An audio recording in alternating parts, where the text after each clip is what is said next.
नमस्कार शेतकरी बंधूंनो. शेतकरी बंधूंनो, बऱ्याच भागामध्ये लाळ्या खुरकुताच्या साथी येतात. हा रोग खूर विभागलेल्या जनावरांना होतो. प्रामुख्याने सांसर्गिक पाणी आणि खाद्य खाल्ल्याने हा रोग होतो. याची लक्षणं जर आपण बघितली तर जनावरांना खूप ताप येतो. त्यांच्या दूध उत्पादनामध्ये कमतरता येते.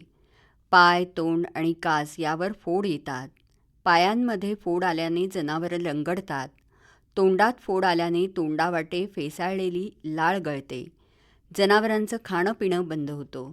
पायाने अधू असलेलं पीडित जनावर रोगग्रस्त पाय सारखे झटकत असतात. मंडळी, या रोगाचा प्रसार हा प्रभावित जनावरांच्या लाळेतून आणि मलमूत्रातून तसंच दुधातून आणि फोडांमधील द्रवपदार्थांच्या वाहण्यातून विषाणू बाहेर टाकला जातो. विषाणू एकीकडून दुसरीकडे हवेच्या माध्यमाने पसरतो आणि विशेषतः जेव्हा हवेत आर्द्रता जास्त असते तेव्हा विषाणू एका जागेतून दुसरीकडे सहज पसरतो.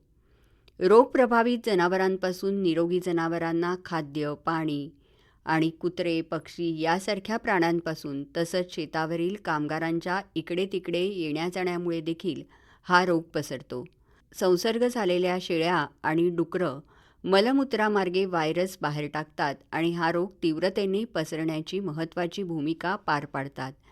संसर्ग झालेल्या जनावरांच्या एका जागेतून दुसरीकडे जी वाहतूक केली जाते त्याने देखील हा रोग पसरतो. रोगग्रस्त जनावरं चर्वण करणं, गर्भधारणा करणं, उष्णता सहन करणं यासाठी संवेदनक्षम होतात. तसंच त्यांच्या दूध उत्पादनामध्ये कमतरता येते.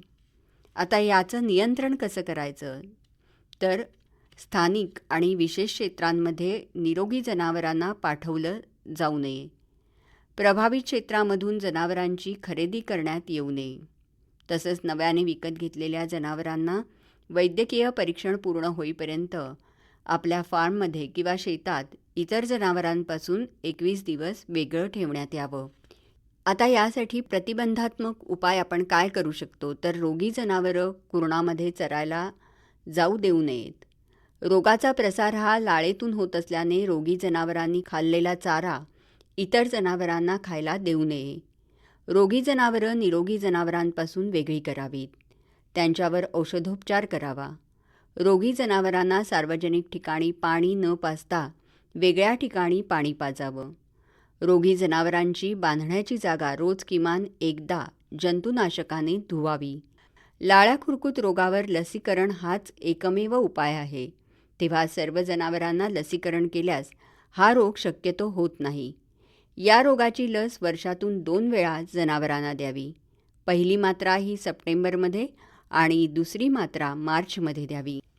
तेव्हा मंडळी, आत्ताच सांगितल्याप्रमाणे जर आपण लाळ्या खुरकूत रोगाच्या नियंत्रणासाठी उपाययोजना केल्या तर नक्कीच आपल्या जनावरांचं आरोग्य आपण चांगलं राखायला मदत करू शकू. बरं, तर पुन्हा भेटूया उद्याच्या कृषीवाणीत. तोपर्यंत नमस्कार.